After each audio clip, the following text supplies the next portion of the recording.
Olá pessoal, na aula de hoje o que a gente vai ver é como determinar as reações de engastamento perfeito para uma variação de temperatura.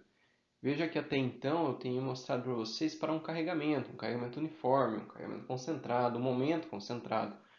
Agora chegou a hora de entender para a variação de temperatura o que acontece com os elementos e quais são as reações de engastamento perfeito.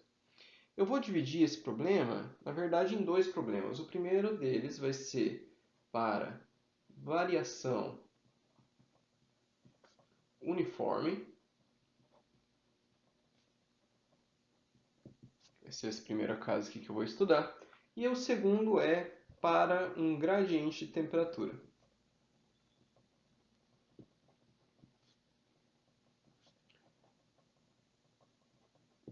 Pois bem, o que quer dizer uma variação uniforme? A variação uniforme, na verdade, vocês já tiveram isso aqui em física, tá? Não tem nada de diferente. Então, é quando eu pego todo o elemento e eu tenho uma variação de temperatura nele constante, ou seja, uma variação, eu analiso qual que é a variação de temperatura no CG da peça. O que acontece? Essa peça, naturalmente, ela vai tentar estender, alongar. No entanto, os apoios, veja aqui engastamento perfeito, quer dizer que eu estou tratando de apoios que são engastes em ambos os lados. E o que vai acontecer é que eles vão reagir a essa variação de temperatura. O que é que acontece? Vai aparecer aqui do lado esquerdo uma força, assim como aqui do lado direito. Eu vou colocar para a direita, vocês já devem estar imaginando, poxa, mas se estender não vai ser exatamente assim. Mas eu coloquei ambas para a direita porque a gente está usando a regra da mão direita. Então esse daqui seria o sinal positivo, tá? Veja, eu também vou pegar e dar nomes. Esse daqui está no meu grau de liberdade 1. Então vou chamar de F1'. E vou colocar o chapéu aqui porque é uma reação de engastamento perfeito. Assim que a gente tem chamado as reações de engastamento perfeito. Já esse vetor aqui eu vou chamar ele de F4', que está na deslocabilidade 4. E vou colocar também aqui o chapéu, que quer dizer que é uma reação de engastamento perfeito. E agora meu objetivo passa a ser encontrar F1 em F4. Note o que eu vou fazer. Eu vou fazer o seguinte. Eu vou pegar e liberar esses apoios. Portanto, desse lado aqui eu estou colocando um apoio do segundo gênero. Apesar que não vai ter rotação aqui. É uma variação uniforme. E aqui eu estou colocando um apoio do primeiro gênero. Portanto, o que vai acontecer? Esse nó vai continuar fixo. E suponhamos que eu tenha aqui um aumento de temperatura, esse meu elemento ele vai alongar, e esse apoio da direita ele vai pegar e parar em alguma outra posição. Então, se eu quero resolver esse caso, mas é muito mais fácil eu trabalhar com uma estrutura isostática, o que eu vou fazer? Eu vou achar a solução baseado numa superposição. Então, esse caso é igual a esse caso, mais um caso em que eu vou pegar e aplicar um carregamento. E esse carregamento vai levar a minha estrutura à posição original. Aqui eu estou colocando para a esquerda, né, porque eu admiti que aqui eu vou alongar, então esse carregamento ele vai ter que trazer aqui de volta. Então vai ser para a esquerda. Então esse alongamento que você está vendo aqui, lá de física, né, você tem uma variação do comprimento devido à temperatura, um delta, e esse delta você sabia já lá de física que ele é determinado achando qual que é o coeficiente de dilatação térmica do material, qual que foi a variação de temperatura que você teve, vezes o teu comprimento inicial.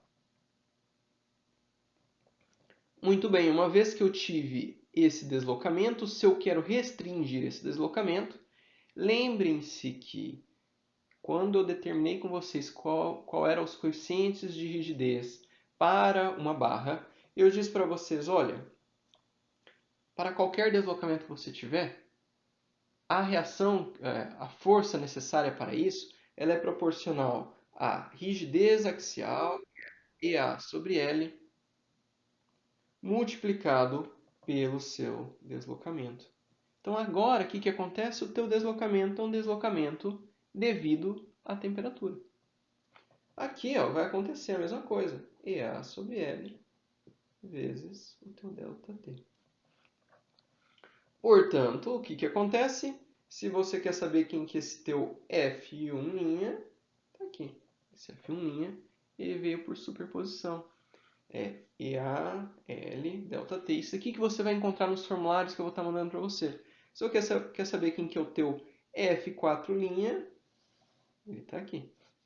Então, o que acontece se eu tiver uma variação de temperatura positiva? Esse daqui vai aparecer e esse daqui também vai aparecer. Se fosse negativa, seria o contrário. Agora, temos um outro problema, que é se você tiver um gradiente de temperatura. O que eu quero dizer com um gradiente de temperatura? Eu quero dizer que as fibras superiores elas apresentam uma variação de temperatura, enquanto que as inferiores elas apresentam outra variação de temperatura. O que é que vai acontecer? Suponhamos que a temperatura aqui, a variação de temperatura inferior foi superior à das fibras superiores. Esse elemento, naturalmente, ele vai ficar com uma posição deformada assim. Veja que eu estou tentando sair com zero, tá?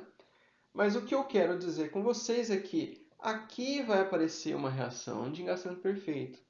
E aqui vai aparecer outra, para manter a inclinação aqui zero. Ok? Outra coisa que vai acontecer, eu vou chamar isso daqui de F3' chapéu. Está no meu grau de liberdade 3. Chapéu porque é reação de engarçamento perfeito. E aqui vai ser chamado de F6' chapéu. Eu vou usar a mesma estratégia daqui. Eu vou fazer por superposição. O que eu quero dizer? A resposta daqui vai vir da superposição de um elemento em que eu liberei e deixei ele se deformar. Aqui apresenta a rotação que for, mais a solução de uma estrutura em que eu vou colocar momentos e esses momentos vão restabelecer a posição original, ou seja, vai restabelecer que aqui e aqui eu vou ter uma inclinação nula. Bom, como que a gente vai fazer isso aqui? Vamos primeiro analisar aqui um comprimento dx. Vou passar uma linha aqui para não ficar muito confuso. Olha, vamos analisar um elemento dx. Então, imagine que aqui você tem eu cortei ali um pedaço de tamanho dx, esse daqui, ok? E o que está acontecendo é que esse meu elemento ele é prismático, ou seja, todo simétrico, bonitinho. Tem uma altura h aqui. O meu CG está passando aqui bem no centro. Então, o centro de gravidade está passando aqui bem no centro. Essa fibra superior está tendo uma variação de temperatura, apresenta uma variação de temperatura, enquanto a inferior está apresentando outra. O que vai acontecer? Essa fibra superior, ela vai, suponhamos que é um aumento de temperatura, ela vai dilatar, ela vai vir para cá, enquanto que essa inferior, suponhamos que ela é maior do que a variação de temperatura superior, ela vai dilatar mais. O que vai acontecer? Essa face aqui que você está vendo, que estava plana antes de ter qualquer tipo de variação de temperatura, agora ela vai ficar inclinada. Outra coisa aqui que vai acontecer, né? Essa fibra aqui, ó, essa fibra, ela vai ter uma variação do comprimento que é proporcional ao coeficiente de dilatação térmica, à variação de temperatura da tua fibra superior e o comprimento, que nesse caso aqui é dx. O que vai acontecer com essa fibra inferior? Ela vai ter uma variação no seu comprimento que é proporcional ao coeficiente de dilatação térmica, à variação de temperatura na fibra inferior, multiplicado pelo tamanho desse meu elemento infinitesimal, nesse caso chamei de dx. Vamos analisar aqui qual que foi a curvatura, ou a rotação que teve dessa tua face. Então, essa rotação aqui, eu vou chamar, já que a gente está tratando de elemento infinitesimal, eu vou chamar ela de dθ devido a uma variação de temperatura. O que acontece? dθ, ele vai ser... Vou passar aqui essa linha daqui para cá. Ó. O que ela vai ser? Ela vai ser esse teu cateto oposto dividido pelo cateto adjacente. Eu estou supondo que o meu ângulo é igual à tangente. Então, o meu cateto oposto é a diferença entre todo esse comprimento e esse daqui. Ou seja, isso aqui é alfa. Ó, veja que alfa aparece nos dois. Multiplicado pela variação de temperatura na fibra inferior, menos a variação da temperatura da fibra superior, multiplicado por dx. Então, esse aqui é o cateto oposto. Cateto adjacente é h. Então, esse daqui que é a rotação que essa face tua está presenciando. Muito bem. Eu entendi agora como está a posição deformada dessa estrutura. Veja que aqui eu tenho esse momento e esse momento. Eles terão que aparecer se eu quero voltar a estrutura a essa minha posição original de reação de engastamento perfeito. Muito bem. Para isso, vamos se lembrar lá de resistência de materiais. O professor já falava para você, olha, existe uma relação entre o deslocamento que você tem. Então, imaginando que aqui eu tenha um eixo X aqui no eixo da barra, eixo Y perpendicular à tua barra, tá? Então, se eu tiver a função do deslocamento aqui em Y, e eu derivar essa função duas vezes, isso daqui é igual ao momento dividido pela rigidez da flexão EI. Isso daqui, de novo, saiu lá de resistência dos materiais.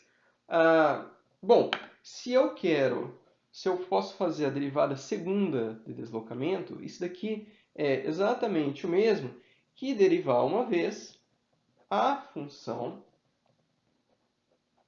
a tua rotação. Então, se eu derivo a função do deslocamento uma vez, eu tenho a rotação.